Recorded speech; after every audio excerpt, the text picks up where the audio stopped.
When people ask me how I became fluent in Spanish, I generally tell them that I taught myself, but my imposter syndrome won't let me claim that, so yeah, here I am. Hola a todos, en este video voy a decirte cómo yo aprendí español. I'm gonna show you guys or tell you guys how I learned Spanish, how I became fluent in Spanish. It feels so good to finally say that. So hopefully in this video you can take away a couple of gems on how I learned Spanish over the years. Disclaimer, this is not a 5 steps to 3 steps to video, and I did this in 30 days type video. This took quite a bit of time if I'm honest, but don't let that discourage you because you can get there faster than you think, and I'm about to tell you how. I've always wanted to be bilingual from as long as I can remember, and I didn't know it was going to be with Spanish. Spanish wasn't my initial target language. At first, I actually didn't care. I was like, I just want to know something other than my native language. I think it's so cool to be bilingual. It's going to help you, you know, later on in life, unlock different levels, learn new people, cultures, etc. I thought it was the coolest thing ever. Once I graduated high school, I realized that the vast majority around me still spoke either English or Spanish. I started working at the local grocery store here in my hometown, only to find that nearly all the customers spoke Spanish. Along with some of my coworkers, they were bilingual, both English and Spanish. And I just thought to myself, it's a no-brainer, why not learn the language? I started with the Duolingo app. Now, before y'all hate on my little birdie duo, this was really helpful for me because it was something free on the go and I could learn it anytime I want online, and it was extremely helpful. It helped me build the basics in both French and Spanish, but it really helped me build foundational words, whether it was verbs like to eat, to walk, to work, things that I use in my everyday vocabulary in English. I was able to pick up super quickly because of Duolingo, and it was really fun. I thought it was really fun and educational, and it helped me a lot, so don't overlook it. Music, I listened to a lot of music in Spanish that helped me grasp on, despite hearing it here and there from when I was younger or not really paying attention to it when I was younger or in high school. I started teaching myself the lyrics to Spanish songs. I would find songs that I could relate to and personalize. Therefore, I'd want to memorize it more. It was easier to memorize because I could really relate to the song. I love listening to music. Finding something that connects you, whether it's a hobby or something that's related to you. Finding vocabulary words that went with your personal routine, whether it was reading in the morning, you know, going to work, exercising. For example, I love to meditate in the morning, so I would say things like a mí me gusta meditar en la mañana. Learning small phrases like that were relatable can help you remember those things because why? You do it every day, and you're not going to forget something that you do every day, including your rutina. One of the things that I love to do, one of my biggest hobbies, I am such a bookworm. I love to read. I have a select few books on my shelf that I have read over and over countless times. I can recite them back over and over. I don't get sick of them. So what I did was, I was like, okay, if you memorized a book, get a Spanish version of that and then see how much you know in Spanish already, and then learn more vocabulary that way, and it's going to be something that you're interested in, so then you're going to retain it even more. So an example of that I have, I've read The 7 Spiritual Laws of Success by Deepak Chopra numerous of times. I still reread it. I could probably recite this book front and back, maybe not in practice. I'm still working on it in practice, but yeah, I ordered the other book in Spanish, Las 7 Leyes Espirituales del Éxito, and this has helped me greatly. I will say at first it is intimidating. You open the book and you're like, I only recognize like 5 words, but that's okay because you have the other one in your native language or English that's going to help you translate. And then if you still feel stuck there, you can always go on the internet for extra help and resources. But it is a great help. It helped me immensely. Don't get a thick, dense book. I understand if you like Harry Potter, that is great, but I would not recommend a thick, dense book because it's going to take you a minute to get through it and it might start overwhelming you more than it would actually help you. Start with something small. This is a very small read, or just find little small Spanish reads in beginner Spanish.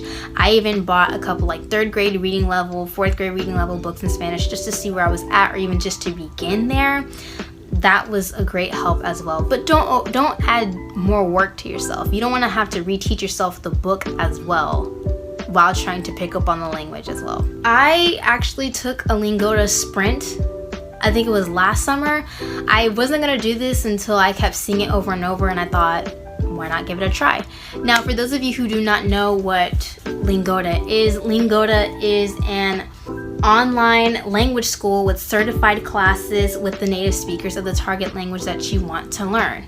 I took a sprint slash course last summer. I wanted to identify where I was in my Spanish and also advance my Spanish. So I thought, why not? It was so cool because I got to speak with people from all over the world, different Spanish speaking countries, and it really helped me advance my Spanish by having small, simple day-to-day conversation. It also boosted my confidence in speaking Spanish, especially when you have other students there with you online and they're complimenting your Spanish, you're complimenting them. It's a great environment. I highly recommend it. Creating the environment. So I am the only one in my immediate family who speaks Spanish. Yes, if you don't have someone in your circle you could practice with, or say you are the only person in your household trying to learn the language or even speak a language that's completely different, you have to create your own environment. For me, I do that by reading books in the morning, listening to Spanish podcasts, listening to Spanish music, or even when I find myself alone or in the shower or doing tasks by myself, I try to say things out loud, whether it be the task that I'm doing, estoy lavando la ropa, things like that, whether it's house chores or just things that you like to do, or start talking to yourself out loud. That also helps greatly. Something I also did was I put my phone in Spanish for about a year. That was a bit stressful for a minute. I don't know if you want to do that, but that helped me greatly. It forced me to learn everything. It reminded me every day what everyday Spanish language that was being used. That was also very helpful as well. Practice. I cannot stress practice enough. You have to practice. Even if you're talking to yourself, just say it, just do it. Try to initiate conversations. And something that we have a huge advantage of is online, something that you're on right now. Take advantage of online, of all the resources that you could possibly think of that would be helpful, whether it's taking a course online or listening to a podcast or just simply repeating the list of basically everything that I just told you. Repeat, put it on repeat, put it in your routine, make it your routine. Switch your entire routine in Spanish. Can you explain to someone your routine in Spanish? Things like that. That's how I became fluent in Spanish quickly, and how I am still continuing to retain all the information, because if you don't use it, you will lose it. So continue to do those things. In the process of retaining information, take breaks when necessary. Your brain is also already doing so much work as it is. While it is an extraordinary thing to have, it also needs breaks. So give yourself breaks. Don't cram in a whole bunch of things don't cram in a whole bunch of vocabulary words if you're not able to do it, or if you're struggling with couple of phrases, or just the grammar, or whatever it is you may be working on. If you're struggling with it, take some time and actually stretch the time out. I've heard of the challenges, learning this language in 30 days, learning this in 60 days, learning this in 90 days. While that is possible, also don't be so hard on yourself. It is very easy to think and believe that we learned our native languages overnight and effortlessly. When you think about it, it took a long time. Now, I'm not saying it's going to take your entire life, or you have to live your whole life again just to learn a new language. No, absolutely not. At the same time, you had to have patience with yourself. You didn't have the same vocabulary at the age of 5 as you do now. Now do you? So just be real with yourself and take your time. It's okay. And be patient with yourself. You will get it.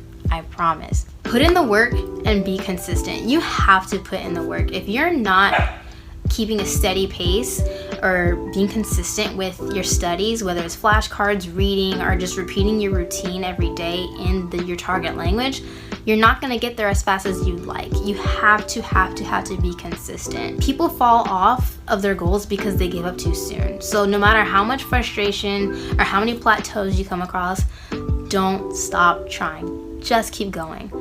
All of these things is what I did to become fluent in Spanish. Maybe one day I'll create a video completamente en español. No sé, maybe. I hope this video was of great help for you. Stick around if you want more, and thank you for watching this. Adios.